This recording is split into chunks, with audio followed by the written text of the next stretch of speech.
People who are going through depression, what do you wish your friends and family understand about you? The anger that goes with it. Sometimes I cannot explain why I'm as angry as I am.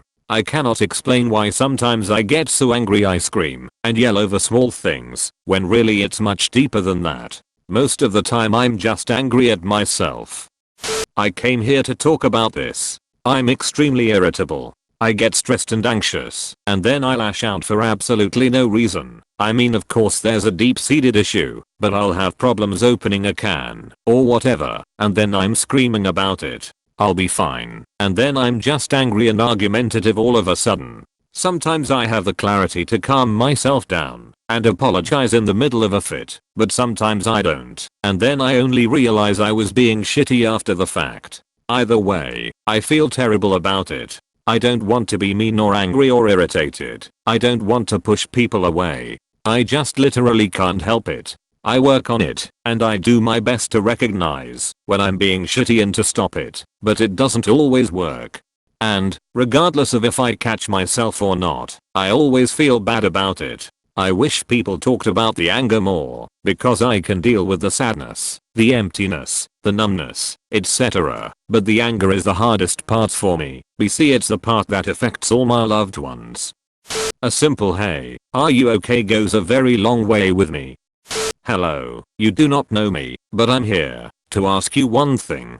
Hey, are you okay? I know how it feels, because it has happened to me today. A girl in my school just saw me sitting alone and asked if I was okay and if I needed help, just to talk to her. Honestly though, the feeling is indescribable, and I truly hope you feel better about yourself, and really hope you are mentally and physically better than now, in the future.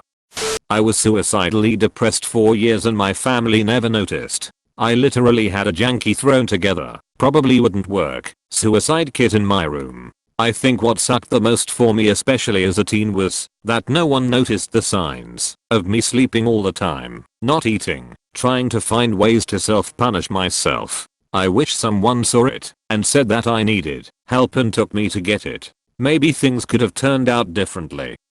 The hardest thing to communicate is how you feel to someone else. I consider myself pretty decent with words, but no matter how many times I try and describe how I feel to someone, there is always a disconnect. My parents don't have the empathy bone for mental health problems, and my friends have their own issues that I don't wanna pile on. Sucks feeling so alone when you technically got people around you. Mac Miller said it so simple in his latest song.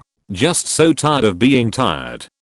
My family used to always make fun of me for not showering and wearing loose clothes. I just wish they'd understand how difficult the smallest tasks were to me, and how hurtful some of the things they said were, not because what they said was brutal, but because of how fragile I was at the time. Also that I don't like talking about it, because it makes me uncomfortable, and I'd rather not explain why I feel like this, because most times, when I ask myself that question, it makes me even sadder. I think people who've never dealt with serious depression / anxiety / med side effects / etc. have a hard time recognizing that the amount of effort you need to put into something can change so much based on your state of mind. Also it sucks, because yes, I know it only usually takes 5 minutes to shower or change clothes. It expends a minimal amount of calories, but right now I have so little energy for the whole day that would consume a lot of it. So then you feel bad for not accomplishing something so simple. I try to make myself focus on the small victories, but it's gotta be using my ruler, not somebody else's. Some days that's like I needed a spoon, so I washed one, and even washed a second one.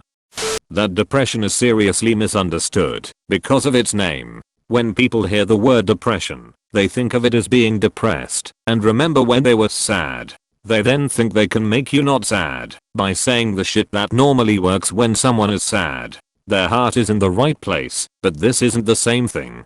Others accuse people with depression of being drama whores and needing to get over it, since it's so easy to stop feeling sad, fueling the misunderstanding nature of it all. Depression isn't being sad, it's a thinking illness. Your thoughts themselves are ill. When you think, this filter for the good comes up and only the bad remains. Recovering from depression is a hard walk between learning how to lower the filter and how to ignore the negative. How do you think of ways to get better when the thoughts themselves are the ones that are the problem? That I'm full of love and constantly inspired, but am also constantly dealing with this internal, seemingly debilitating inner conflict with my depressed self that traps and limits my ability to express joy. It kills me to know the potential I can bring to the world, to my job, my passions outside of work, my relationships, yet feeling that I'm trapped by my depression and cannot unveil my true self. The depression almost always wins, and I wish I was better at overcoming it. But I'm not there yet. I've struggled with depression most my life. I'm currently on the other side of a pretty serious 5 to 6 year episode, and am now doing much better. It's been much easier for me to talk about my experiences over the last year or so, now that it isn't such an overwhelming part of my daily life. Since I've been more open about it, I can't believe how many people I knew that were going through similar things, that I didn't notice. All the times that I acted poorly towards someone because of what I was going through, to come to realize it probably was more hurtful to them when they were in a vulnerable spot. I know this isn't exactly the question asked, so remove it if you feel it's off base. But I wish I had been better understanding of the people around me and that I hadn't pushed so many of them out of my life. One of the things that helped me most was truly understanding that there wasn't something fundamentally flawed with me and how common of an experience serious depression is. People with depression can achieve happiness. I have. That doesn't mean the depression goes away. It's still there. I will still have my ups and downs. This doesn't mean I'm rewinding back to where I started though. With every mistake, I'll learn from it. But don't assume that I'm healed because I'm not as violent or angry.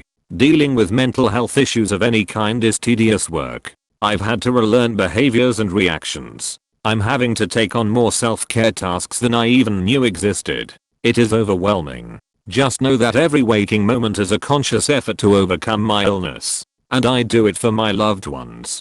So have patience with me and learn with me. I'm not culpable for any regression. There is always the implication behind their consternation that I'm the one inducing depression when I've tried to alleviate anything that facilitates said regression. Mental health can be as volatile as it is capricious when we have eroded emotional resilience. I don't require sympathy, but empathy and no recriminations. How I respond to depression and how I alleviate it is my responsibility, but it's not fault my brain refuses to function normally. Wish my mom understood that the fatigue depression causes makes you too tired to even change your clothes every day. When I was in high school, before I left for a GED class since public schooling wasn't helping my mental health or my grades, I would wear the exact same hoodie, sweatpants, and snow boots year round, only changing my shirts, underwear and socks. I was way too tired to get up in the morning and pick out a pair of clothes every day for 5 days in a row. She kept telling me that people would make fun of me, which they did, but they never said anything to me directly. They probably thought I would've shot up the school or some shit, but I never really cared because I was too drained to do so. But since I was put in a GED class, my mental health has improved greatly, and I don't wear the exact same thing every single day anymore. I'm glad I got out of there when I could, because I probably would've gotten to the point where I wanted to kill myself if I would've stayed another year, especially with what's been happening with my dad recently. I've myself haven't experienced very hard depression. I have a minor depression where I'm just sad every time I come home and I want to express my feelings and get help, but there is no one to help. I myself really enjoy learning about depression. Technically, if someone is sad, they may have had a bad day. Depression mostly comes with more symptoms than just being sad. It may include not being open, headaches and much more flu-like symptoms. Of course, I'm not a doctor, but you can see the difference between depression and sadness by the people giving you insight in what they're feeling, either by showing you signs every day that they don't want that and that no more, or just being sad. Sadness is all around us and everyone goes through it, while depression is way more brutal and may lead to death. Depression can come with a chemical imbalance in the brain. It is mostly the person itself that is having negative thoughts and that is bringing himself down. Sadness usually comes from third-party sources like other people, other deaths, etc. Depression may start with that too. Family history. Depression can run in families and some people will be at an increased genetic risk. However, having a parent or close relative with depression doesn't mean you'll automatically have the same experience. Life circumstances and other personal factors are still likely to have an important influence. Personality. Some people may be more at risk of depression because of their personality, particularly if they have a tendency to worry a lot, have low self-esteem, are perfectionists, are sensitive to personal criticism, or are self-critical and negative. Serious medical illness. The stress and worry of coping with a serious illness can lead to depression, especially if you're dealing with long-term management and/or chronic pain. Drug and alcohol use. Drug and alcohol use can both lead to and result from depression. Many people with depression also have drug and alcohol problems. Over 500,000 Australians will experience depression and a substance use disorder at the same time, at some point in their lives.